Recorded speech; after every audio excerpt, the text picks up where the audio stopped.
नमस्कार दोस्तों, आप सभी का बहुत बहुत स्वागत है आपके और हमारे YouTube channel business education point पर। यदि अभी तक आपने हमारे चैनल को सब्सक्राइब नहीं किया है तो सर्वप्रथम आप हमारे चैनल को सब्सक्राइब करें। साथ ही साथ यदि अभी तक आपने हमारी वीडियो को लाइक नहीं किया है तो आप हमारी वीडियो को लाइक कर सकते हैं एवं शेयर भी कर सकते हैं।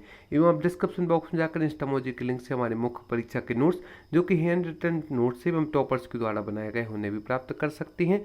साथ ही साथ आप हमारी प्रारंभिक परीक्षा की जो मध्य प्रदेश करंट अफेयर्स, मध्य प्रदेश अमूल्य सार संग्रह एवं यूनिट 10 की PDF भी प्राप्त कर सकते हैं। चलिए चलते हैं आज के हमारे वीडियो पर, जिसमें हमने इकोनॉमिक्स सब्जेक्ट को लिया है। तो इकोनॉमिक्स के महत्वपूर्ण प्रश्नों को देखते हैं। आज का हमारा पहला प्रश्न है, भारतीय अर्थव्यवस्था के समक्ष लॉकडाउन से उत्पन्न चुनौतियों पर चर्चा कीजिए। प्रमुख चुनौतियां भारतीय अर्थव्यवस्था के समक्ष जो लॉकडाउन के कारण उत्पन्न हुई हैं। तो उसमें पहली है जीडीपी जो कि -23.9% तक पहुंच गई थी। भारत की स्थिति बहुत ही निम्न स्तरीय हो गई थी जीडीपी की लॉकडाउन के समय। उत्पादन में कमी, उद्योगों में श्रमिकों की कमी के कारण काम में रुकावट उत्पन्न हुई, जिससे उत्पादन में भी कमी हुई। ग्रामीण बाजार में तालाबंदी, ग्रामीण बाजार पर प्रतिकूल प्रभाव पड़ा लॉकडाउन के कारण। न्यून कृषि गतिविधियां, पर्याप्त मजदूर न मिल पाने के कारण खड़ी फसल बर्बाद हो गई और अब किसान अगली फसल की बुवाई नहीं करना चाहते हैं। ग्रामीण अर्थव्यवस्था की मांग में गिरावट, ग्रामीण क्षेत्र में गिरावट, अधिकांश लोग अपने गांवों से यहाँ वहाँ जाने में लगे रहे और पलायन की स्थिति उत्पन्न रही। रिवर्स माइग्रेशन, लॉकडाउन के कारण निर्माण, विनिर्माण और तमाम आर्थिक गतिविधियों के बंद होने से प्रवासी मजदूर महानगरों से अपने गांव की ओर लौट रहे हैं, जिससे महानगरों की आर्थिक गतिविधियां लॉकडाउन में छूट देने के बावजूद सुचारू रूप से कार्य नहीं कर पा रही हैं। आर्थिक आपात की स्थिति देश में बनी हुई थी।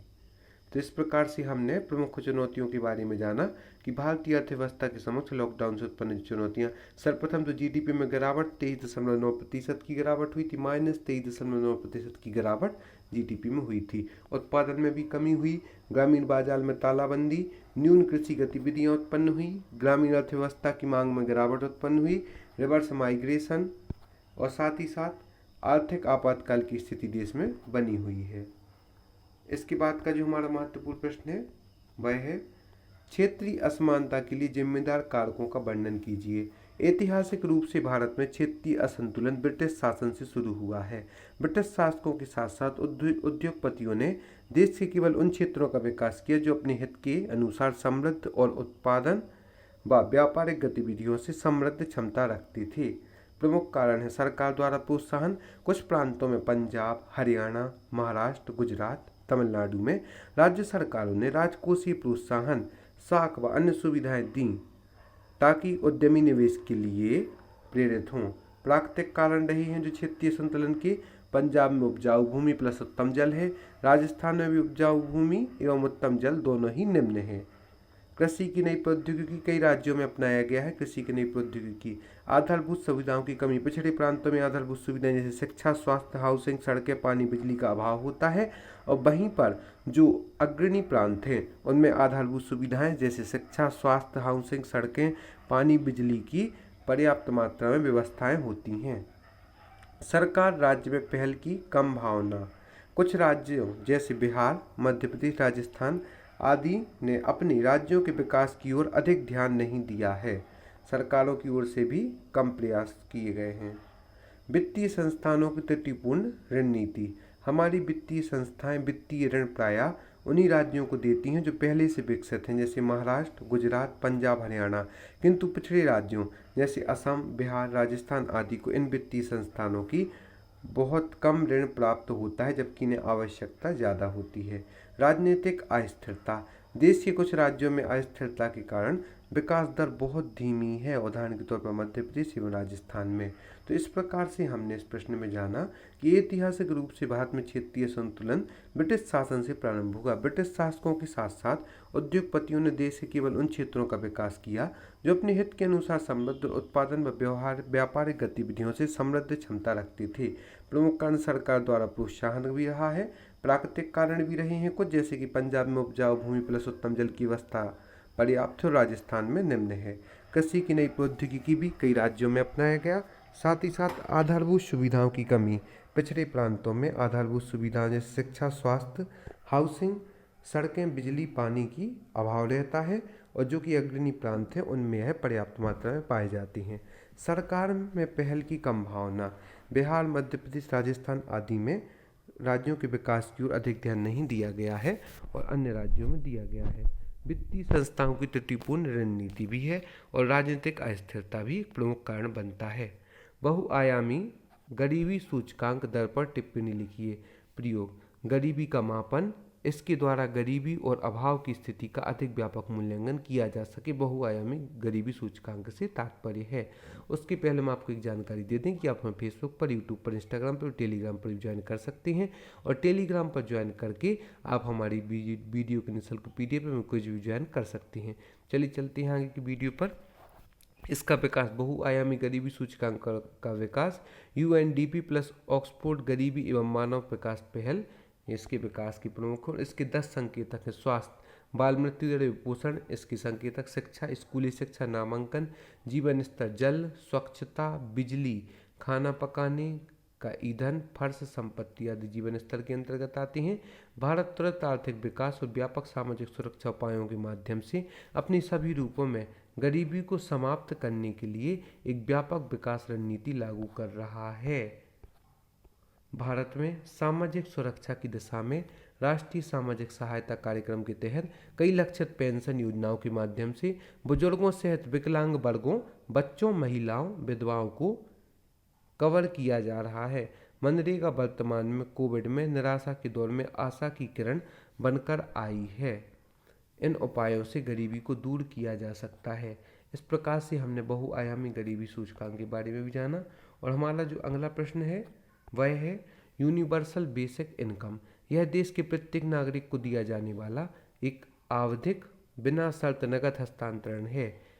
इसके लिए व्यक्ति की सामाजिक या आर्थिक स्थिति पर विचार नहीं किया जा सकता।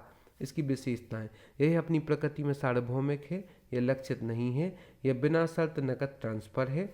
UBI एक न्यूनतम आधारभूत आय की गारंटी है जो प्रत्येक नागरिक को बिना किसी न्यूनतम अर्हता के आजीविका के लिए हर माह सरकार द्वारा दी जाएगी। UBI एक न्यूनतम आधारभूत आय की गारंटी है जो प्रत्येक नागरिक को बिना किसी न्यूनतम अर्हता के आजीविका के लिए हर माह सरकार द्वारा दी जाएगी। इसके लिए व्यक्ति को केवल भारत का नागरिक होना आवश्यक है। आवश्यकताएं: गरीबी कम करने के लिए, सामाजिक कल्याण योजनाओं के लिए यह विभिन्न प्रकार की सब्सिडी का एक बेहतर विकल्प होगा। यूनिवर्सल बेसिक इनकम UBI यह जनधन, आधार, मोबाइल प्लेटफॉर्म के माध्यम से सीधे नकद हस्तांतरण के रूप में प्रशासनिक दक्षता लाएगा। मध्य प्रदेश विशेष तौर पर देखा जाए तो मध्य प्रदेश में इंदौर के 8 गांवों में 6000 लोगों को 2010 से 16 के बीच इस योजना में लाया गया था। UBI के अंतर्गत इसमें पुरुष और महिलाओं को 500 RS 500 रुपये और बच्चों को हर माह 150 रुपये दिए जाएंगे। 5 सालों में स्कीम का लाभ मिलने के बाद इनमें से अधिकांश लोगों ने अपनी आय बढ़ने की बात स्वीकारी। इस प्रकार बेसिक इनकम का विचार भारत की जनता की स्वास्थ्य, शिक्षा और अन्य नागरिक सुविधाओं में सुधार के साथ उनके जीवन स्तर को ऊपर उठाने की दिशा में एक महत्वपूर्ण प्रयास करेगा। तो आज की इस वीडियो में हमने सर्वप्रथम तो UBI के बारे में जाना। यह देश के प्रत्येक नागरिक को दिया जाने वाला एक आवधिक बिना शर्त नकद हस्तांतरण है। इसके लिए व्यक्ति के सामाजिक या आर्थिक स्थिति पर विचार नहीं किया जा सकता। विशेषता है कि इसकी प्रकृति है वह सार्वभौमिक है, लक्षित नहीं है, बिना शर्त नकद ट्रांसफर है। UBI एक न्यूनतम आधारभूत आय की गारंटी है जो प्रत्येक नागरिक को बिना किसी न्यूनतम अर्हता की आजीविका के लिए हर माह सरकार द्वारा प्रदान किया जाएगा। इसके लिए व्यक्ति को केवल भारत का नागरिक होना जरूरी है। आवश्यकताएं हैं: गरीबी कम करने के लिए, सामाजिक कल्याण योजनाओं के लिए यह विभिन्न प्रकार की सब्सिडी का एक बेहतर विकल्प होगा। यह JAM जनधन, आधार, मोबाइल प्लेटफॉर्म के माध्यम से सीधे नकद हस्तांतरण के रूप में प्रशासनिक दक्षता लाएगा। मध्य प्रदेश विशेष में इसमें देखा जाए कि मध्य प्रदेश में इंदौर के 8 गाँवों में 6000 लोगों को 2010 से 16 के बीच इस योजना में लाया गया था। इससे पुरुष और महिलाओं को 500 रुपये और बच्चों को हर माह 150 रुपये दिए जाएंगे और 5 सालों में इस स्कीम का लाभ मिलने के बाद इनमें से अधिकांश लोगों ने अपनी आय की बढ़ने की बात को स्वीकारा है। इसी के साथ साथ बहुआयामी गरीबी सूचकांक, इसका प्रयोग गरीबी के मापन के लिए किया जाता है। इसके द्वारा गरीबी और अभाव की स्थिति का अधिक व्यापक मूल्यांकन किया जाएगा। इसका विकास यूएनडीपी प्लस ऑक्सफोर्ड गरीबी व मानव विकास पहल के द्वारा किया गया है। इसके 10 संकेतक हैं। स्वास्थ्य, जिसमें बाल मृत्यु दर एवं पोषण, शिक्षा, स्कूली शिक्षा, नामांकन और जीवन स्तर के अंतर्गत जल, स्वच्छता, बिजली, खाना पकाने का ईंधन, फर्श, संपत्ति आदि आती हैं। भारत त्वरित आर्थिक विकास और व्यापक सामाजिक सुरक्षा उपायों के माध्यम से अपनी सभी रूपों में गरीबी का समाप्त करने के लिए एक व्यापक विकास रणनीति लागू कर रहा है। इसी के साथ साथ हमने जो देखा वह क्षेत्रीय असमानताओं के लिए जिम्मेदार कारकों का वर्णन कीजिए।